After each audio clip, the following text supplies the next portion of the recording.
Queremos compartir también una importante charla a partir de lo que es la profesionalidad, tanto médica como legal en este caso también. Y está bienvenido, doctor Cornaglia, ¿cómo anda usted? Pero muy bien, ¿ustedes? Bien, Muy bien, bien.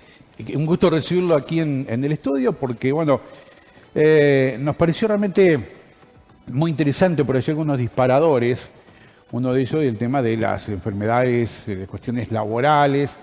Comenzando las clases, una primera preocupación siempre también es docentes, ¿no? Sus gargantas, sus oídos, Las cuerdas vocales. cuerdas vocales. Sí. Entonces, era como un disparador que además luego lo fuimos viendo porque está muy, muy activo, luego muy activo en las redes también, con lo que es las enfermedades profesionales más recurrentes.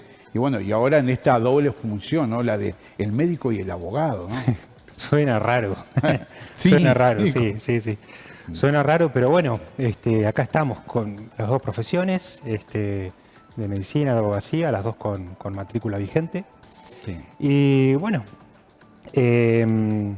regresando al punto que nombraba sobre la enfermedades profesionales, en este caso puntualmente la disfonía, que se Sí. denomina en el grupo de los docentes, que es una de las más frecuentes que se ven.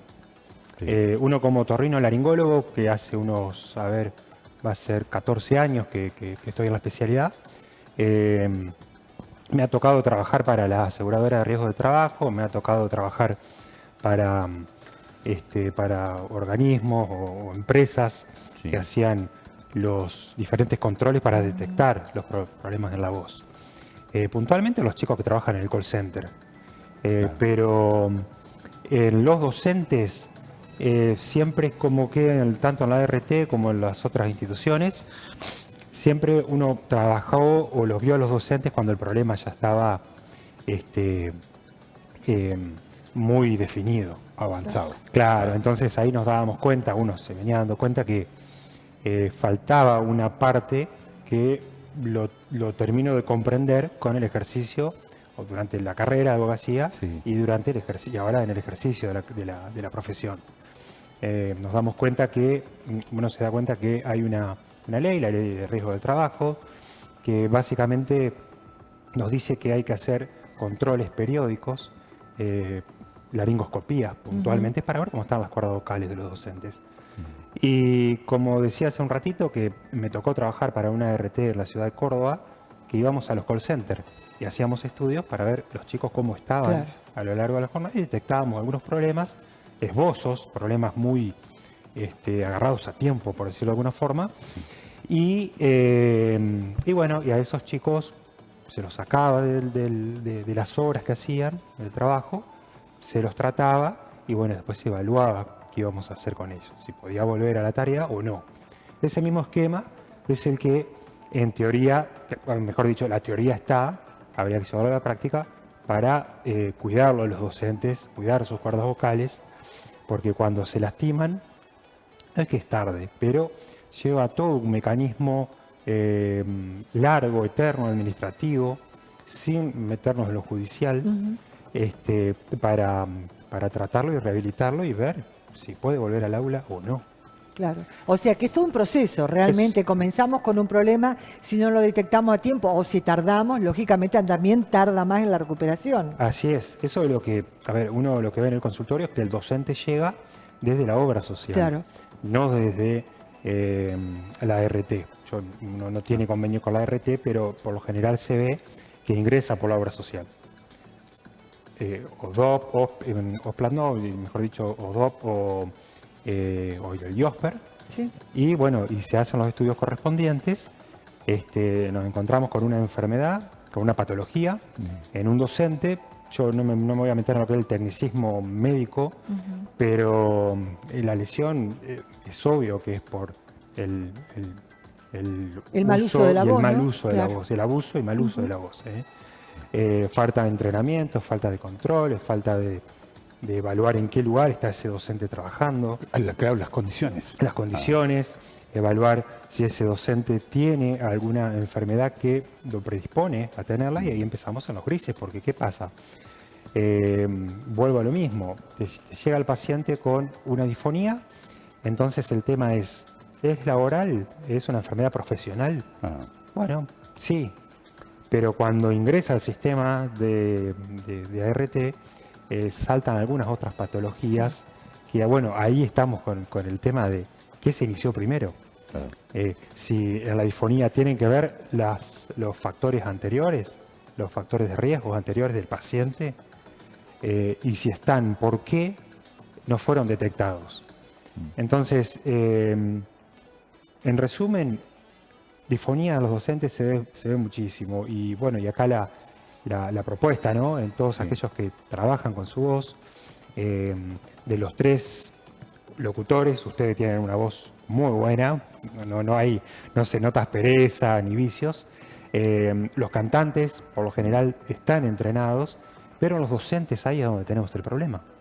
Y cuando ese profesional siente que van pasando los días en la semana, se acerca el jueves, se acerca el viernes, termina sin voz, ya no tiene fuerza o se cansa, bueno, ahí es cuando tiene que consultar. No importa la época del año. No, independientemente. No importa. Porque esto es un factor... Porque uno piensa que por decir el desgaste viene generalmente de mitad de año en adelante. A No, veces no, puede venir acarreando el tal problema de cual. antes. Sí, Claro. por supuesto. En las vacaciones andan fantástico y empiezan a pasar las semanas y cada vez sienten el problema, la voz. Sí. Y es ahí cuando se lastima y es ahí cuando debemos empezar a plantear el tema del asesoramiento ya desde lo legal.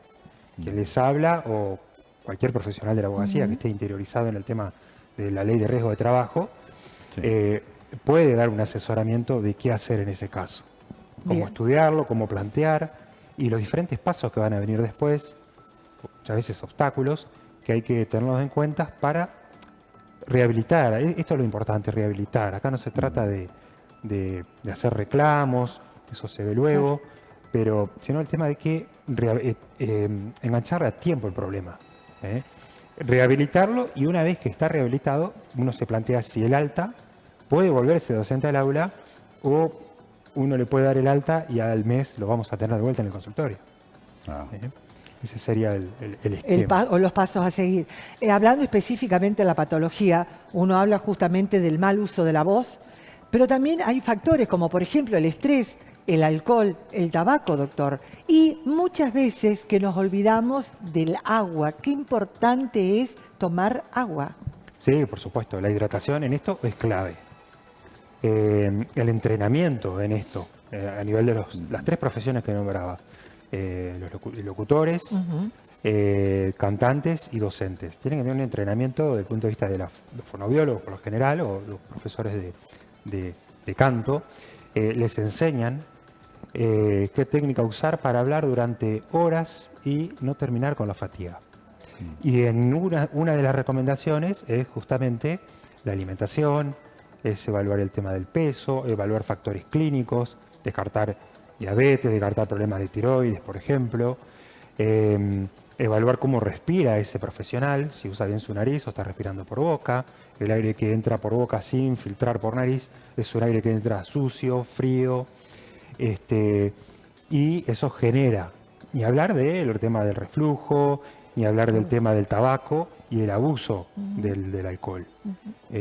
Por eso siempre cada persona es única y evaluar todos estos factores y enganchar, que a veces no es tan fácil enganchar con lo legal. Claro. Como para que uno pueda decir, bueno, este problema tiene un nexo causal en lo que es el contexto laboral. O sea, el trabajo es culpable de su problema. Y si no lo es, pasa a ser una enfermedad inculpable. Enfermedad inculpable son todas aquellas enfermedades que la persona se trata por obra social. Claro.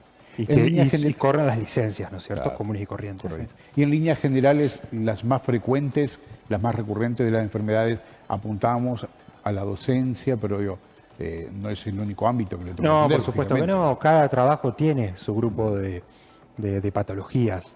Que son patologías que a uno no se le antoja decir, no, hay una lista del año 96 que se ha ido actualizando en un decreto, y que tal patología, en este caso, la que estábamos hablando, la disfonía, está en el baremo, y el tema, bueno, después de demostrar. Y así hay con lo que es la patología de la hernia inguinal, la hernia lumbar, por ejemplo. O sea, son enfermedades que están listadas y que, bueno, no por eso un trabajador, por eso yo no me quiero meter tanto en el tema, para no confundir, pero no es que un trabajador que tiene tal enfermedad es por el trabajo, hay que demostrar. Claro. Y ahí está el tema médico-legal, Sí. que no es un tema fácil, que una se complemente con la otra. Si bien parece algo accesible de lo teórico, pero a veces en lo práctico uno piensa que dice, voy a decir algo muy sencillo, pero dice mu, la leche, tiene 4 patas, y a veces nos dicen que es un perro. Y le buscan la vuelta y es un perro, y bueno, o sea, no es tan fácil, no es tan fácil. Pero bueno, para eso estamos, ¿no es cierto? Para enfrentar este desafío y bueno, y poder asesorar como corresponde, ¿no es cierto? Gracias, doctor. Gracias por su compañía y gracias por haber, sido tan práctico en la explicación que seguramente lo vamos a volver a convocar, ¿eh? Sí, lo que necesiten a disposición, Sí. todo lo que es el tema legal, siempre que esté relacionado el cuerpo humano, como uno dice, porque a veces Sí. te dicen, ¿qué tiene que ver abogacía con medicina? A ver, cuando está relacionado una lesión por un accidente, cuando está relacionado el tema laboral, cuando hay un pedido de una práctica quirúrgica o un estudio de la obra social acajoneado el expediente y pasan 2 o 3 meses y el paciente está sin diagnóstico. Hoy pasó un caso, 2 meses el paciente dando vuelta para una biopsia, ahí se evalúa el tema de los amparos, por Claro, ejemplo, los que es un recursos. tema... ¿Cuánto se simplifica, no? Realmente en un solo lugar. Sí, claro, sí, por supuesto, que eso con todo gusto, cuando ustedes quieran, lo hablamos. Muy bien. Así que bueno, Muchísimas muchas gracias. Un gran gusto. Gracias, Entonces, el médico abogado médico, realmente que nos sorprendió muy gratamente, entonces también con su página de Facebook, donde lo pueden seguir y realmente estar teniendo tips y recomendaciones continuamente. Vamos